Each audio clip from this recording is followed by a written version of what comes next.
Hey, if you're suffering from hip problems, low back problems, and you really need some exercises to loosen up your hips, your lower back, IT bands, big areas of your hips that get really balled up because for the most part, many of us sit far too much.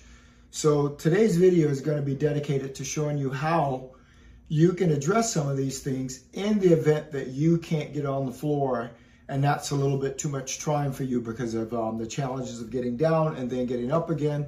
So you can do these from the bed.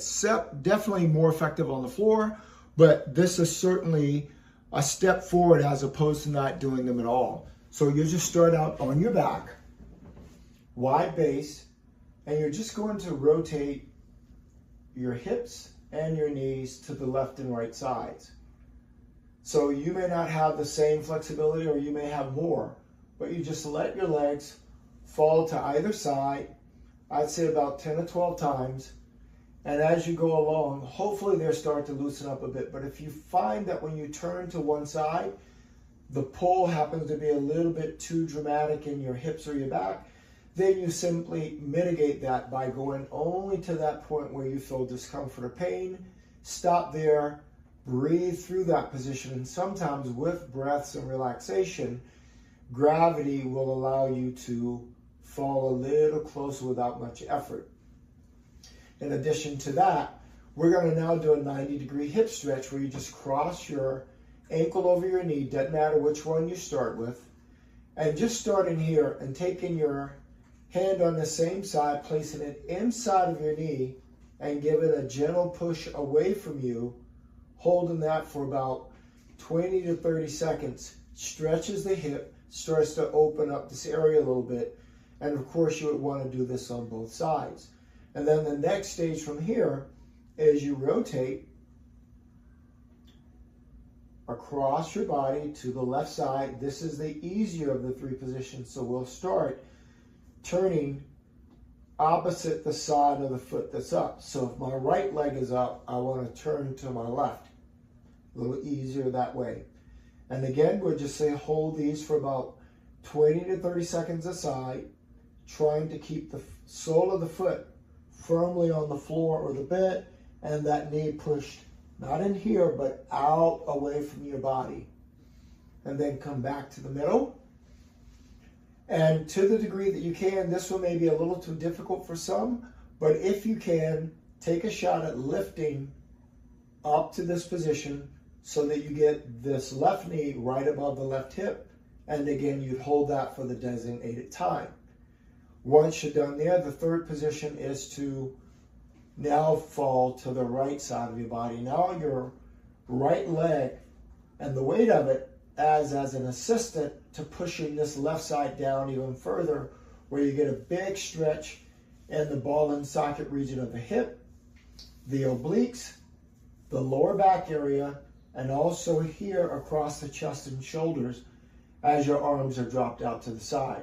Now this one may be a little bit difficult to get back to the middle, so I'd advise you to take your foot off the top so that you can come back to the middle a lot easier than if you had to bring the weight of both your legs over. And then of course, I'm not going to go through them, but you would start it all over, do it on the other side where you push away, you turn opposite the leg, left leg up, turn to the right, back to the middle where we lift, hold it, put it down, and then eventually you fall to the left side.